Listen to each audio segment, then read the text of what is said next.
ना बदले जालिम हुकूमत का मिजाज, एहतजाज एहतजाज एहतजाज, और ये तब तक रहेगा जब तक सर अपनी सरकार सोच नहीं। मैं जेल में था सहारनपुर, 2 अप्रैल 2018 को आंदोलन हुआ, 13 नौजवानों ने शहीदगी दी सर, मैं उनको नमन करता हूं सर। और आज फिर 2 अप्रैल है, एक और शहीदगी की तैयारी लग रही, तो मैं उन क्रांतिकारियों को भी आज याद करता हूं जिन्होंने, मुस्लिम क्रांतिकारी जिन्होंने देश की आजादी में योगदान दिया। सर अंदाजे जमाना कहता है कि मौजे हवा रुख बदलेंगी, अंगारों से गुलशन फूटेगा, शबनम से सरारे निकलेंगी। वक्फ संशोधन विधेयक 2024 संवैधानिक मूल्य एवं सांप्रदायिक सौहार्द के लिए गंभीर खतरा है। वक्फ संशोधन विधेयक 2024 संवैधानिक अधिकारों, विधिक सिद्धांतों और धार्मिक स्वतंत्रता पर गंभीर आघात है। विधेयक वक्फ प्रबंधन को कुशल और प्रभावी बनाने का दावा करता है, लेकिन इसके 44 संशोधन इन वादों को पूरा करने में असफल है। हमारा मानना है कि इस संशोधन से स्पष्टता, साक्ष्य और मूल कारण विश्लेषण का अभाव होगा। पूर्व संशोधनों का मूल्यांकन नहीं होगा, हितधारकों से परामर्श की पारदर्शिता नहीं होगी, मौलिक अधिकार का उल्लंघन होगा। Article 13, article 14, article 25, article 26, article 50, article 300 सर्वोच्च न्यायालय के निर्णय, स्थापित कानून और इस्लामी सिद्धांत और संविधान की भावना का उल्लंघन होगा।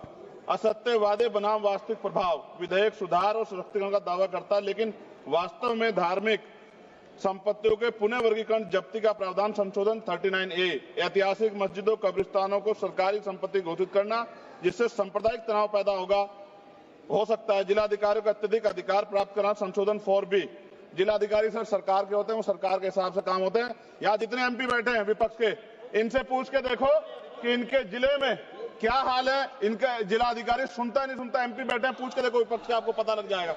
सर धार्मिक विशेषज्ञता या समुदाय की सलाह के बिना निर्णयों से संपत्ति विवाद और विश्वास की कमी उत्पन्न होगी।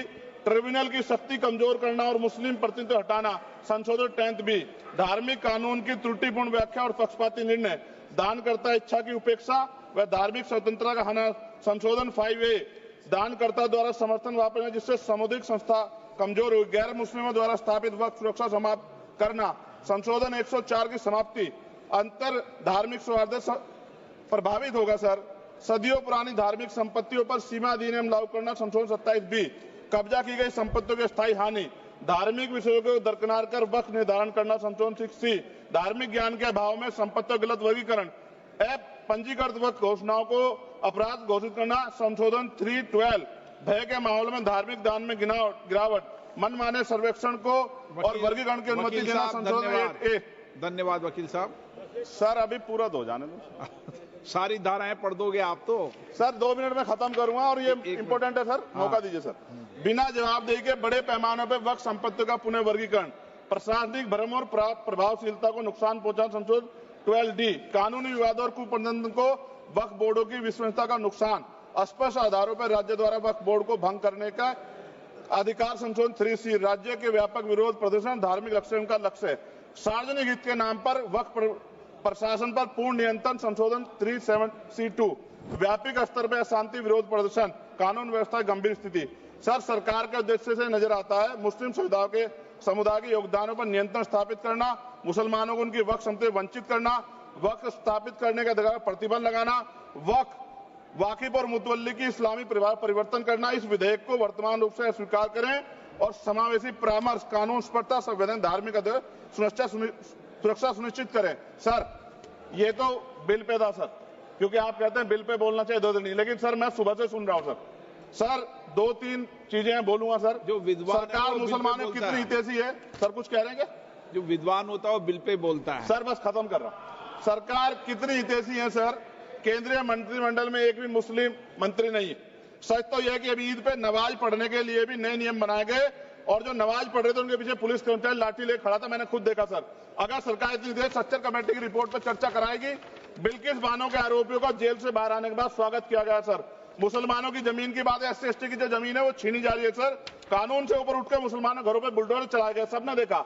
सुरक्षा की बात करते हैं, लिंचिंग की गई, मुसलमान मारे गए सर।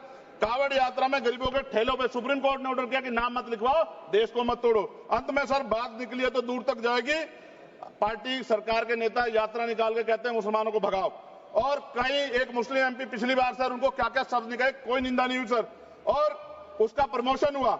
और कभी आपके नेता कहते हैं सरकार गोली मारो, और आप हिंदू राष्ट्र की बात करते हैं सर। मेरा यह कहना है सर, मैं इसका पुरजोर विरोध करता हूं और अपनी एक शायरी के साथ खत्म करूंगा। तो बहुत सुनी मैंने आज दोनों तरफ।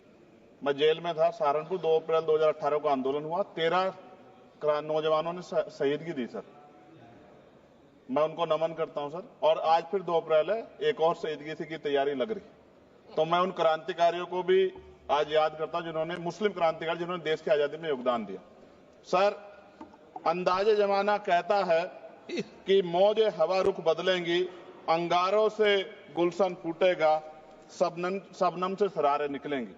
वक्फ संशोधन विधेयक 2024 संवैधानिक मूल्य एवं सांप्रदायिक सौहार्द के लिए गंभीर खतरा है।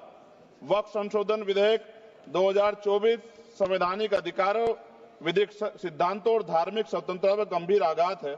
विधेयक वक्फ प्रबंधन को कुशल और प्रभावी बनाने का दावा करता है, लेकिन इसके 44 संशोधन इन वादों को पूरा करने में असफल है। हमारा मानना है कि इस संशोधन से स्पष्टता, साक्ष्य और मूल कारण विश्लेषण का अभाव होगा।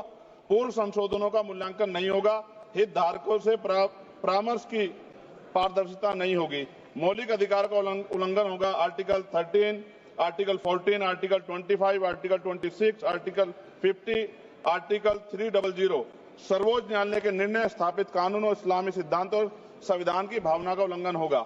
असत्य वादे बनाम वास्तविक प्रभाव, विधेयक सुधार और सशक्तिकरण का दावा करता है, लेकिन वास्तव में धार्मिक संपत्तियों के पुनः वर्गीकरण जब्ती का प्रावधान संशोधन 39A, ऐतिहासिक मस्जिदों, कब्रिस्तानों को सरकारी संपत्ति घोषित करना, जिससे सांप्रदायिक तनाव पैदा हो सकता है। जिलाधिकारियों को अत्यधिक अधिकार प्राप्त करना संशोधन 4B, जिलाधिकारी सर सरकार के होते हैं, वो सरकार के हिसाब से काम होते हैं। यहाँ जितने एमपी बैठे हैं विपक्ष के, इनसे पूछ के देखो कि इनके जिले में क्या हाल है। इनका जिलाधिकारी सुनता नहीं सुनता, एमपी बैठे हैं, पूछ के देखो विपक्ष के, आपको पता लग जाएगा। सर, धार्मिक विशेषज्ञता या समुदाय की सलाह के बिना निर्णयों से संपत्ति विवाद और विश्वास की कमी उत्पन्न होगी। ट्रिब्यूनल की शक्ति कमजोर करना और मुस्लिम प्रतिनिधित्व हटाना संशोधन 10B, धार्मिक कानून की त्रुटिपूर्ण व्याख्या और पक्षपाती निर्णय, दानकर्ता इच्छा की उपेक्षा व धार्मिक स्वतंत्रता का हनन संशोधन 5A, दानकर्ता द्वारा समर्थन वापस जिससे सामुदायिक संस्था कमजोर हुई, गैर मुस्लिमों द्वारा स्थापित वक्फ सुरक्षा समाप्त करना संशोधन 104 की समाप्ति, अंतर धार्मिक सौहार्द प्रभावित होगा। सर, सदियों पुरानी धार्मिक संपत्तियों पर सीमा अधिनियम लागू करना संशोधन 27B, कब्जा की गई संपत्तियों की स्थायी हानि, धार्मिक विषयों को दरकिनार कर वक्फ निर्धारण करना संशोधन 6C, धार्मिक ज्ञान के अभाव में संपत्तियों गलत वर्गीकरण, पंजीकृत वक्फ घोषणाओं को अपराध घोषित करना संशोधन 312, भय के माहौल में धार्मिक दान में गिरावट, मनमाने सर्वेक्षण को और वर्गीकरण की अनुमति देना संशोधन 8A। धन्यवाद वकील साहब। सर, अभी पूरा दो जाने दो। सारी धाराएं पढ़ दोगे आप तो? सर, 2 मिनट में खत्म करूंगा और ये इंपॉर्टेंट है सर, मौका दीजिए सर। बिना जवाबदेही के बड़े पैमाने पर वक्फ संपत्तियों का पुनः वर्गीकरण, प्रशासनिक भ्रम और प्रभावशीलता को नुकसान पहुंचाना संशोधन 12D, कानूनी विवादों और कुप्रबंधन को वक्फ बोर्डों की विश्वसनीयता का नुकसान, अस्पष्ट आधारों पर राज्य द्वारा वक्फ बोर्ड को भंग करने का अधिकार संशोधन 3C, राज्य के व्यापक विरोध प्रदर्शन धार्मिक लक्ष्य का लक्ष्य, सार्वजनिक हित के नाम पर वक्फ प्रशासन पर पूर्ण नियंत्रण संशोधन 37C2, व्यापक स्तर पर अशांति विरोध प्रदर्शन, कानून व्यवस्था गंभीर स्थिति। सर, सरकार के उद्देश्य से नजर आता है मुस्लिम समुदाय के योगदानों पर नियंत्रण स्थापित करना, मुसलमानों को उनकी वक्फ संपत्ति वंचित करना, वक्फ स्थापित करने के अधिकार पर प्रतिबंध लगाना, वक्फ वाकिफ और मुतवल्ली की इस्लामी परिवर्तन करना। इस विधेयक को वर्तमान रूप से स्वीकार करें और समावेशी परामर्श, कानून स्पष्टता, संवैधानिक धार्मिक सुरक्षा सुनिश्चित करें। सर, ये तो बिल पे था सर, क्योंकि आप कहते हैं बिल पे बोलना चाहिए 2 दिन नहीं, लेकिन सर मैं सुबह से सुन रहा हूं सर 2-3 चीजें बोलूंगा सर। जो विद्वान सरकार मुसलमानों कितनी हितैषी है सर, कुछ कह रहे हैं क्या? जो विद्वान होता है वो बिल पे बोलता है। सर, बस खत्म कर रहा हूं। सरकार कितनी हितैषी है सर, केंद्रीय मंत्रिमंडल में एक भी मुस्लिम मंत्री नहीं है। सच तो यह है कि अभी ईद पे नमाज पढ़ने के लिए भी नए नियम बनाए गए और जो नमाज पढ़ रहे थे उनके पीछे पुलिस कर्मचारी लाठी लेकर खड़ा था, मैंने खुद देखा सर। अगर सरकार इतनी देर सच्चर कमेटी की रिपोर्ट पर चर्चा कराएगी, बिल्किस बानो के आरोपियों का जेल से बाहर आने के बाद स्वागत किया गया सर। मुसलमानों की जमीन की बात है, SC/ST की जो जमीन है वो छीनी जा रही है सर, कानून से ऊपर उठकर मुसलमानों घरों पर बुलडोजर चलाए गए, सबने देखा। सुरक्षा की बात करते हैं, लिंचिंग की गई, मुसलमान मारे गए सर। कावड़ यात्रा में गरीबों के ठेलों पे सुप्रीम कोर्ट ने ऑर्डर किया कि नाम मत लिखवाओ, देश को मत तोड़ो। अंत में सर बात निकली है तो दूर तक जाएगी। पार्टी सरकार के नेता यात्रा निकाल के कहते हैं मुसलमानों को भगाओ, और कई एक मुस्लिम एमपी पिछली बार सर उनको क्या क्या शब्द निकले, कोई निंदा नहीं हुई सर, और उसका प्रमोशन हुआ। और कभी आपके नेता कहते हैं सरकार गोली मारो, और आप हिंदू राष्ट्र की बात करते हैं सर। मेरा यह कहना है सर, मैं इसका पुरजोर विरोध करता हूं और अपनी एक शायरी के साथ खत्म करूंगा। तो बहुत सुनी मैंने आज दोनों तरफ, जब तक ना बदले जालिम हुकूमत का मिजाज, एहतजाज एहतजाज एहतजाज, और ये तब तक रहेगा जब तक सर अपनी सरकार सोच नहीं होती। धन्यवाद सर।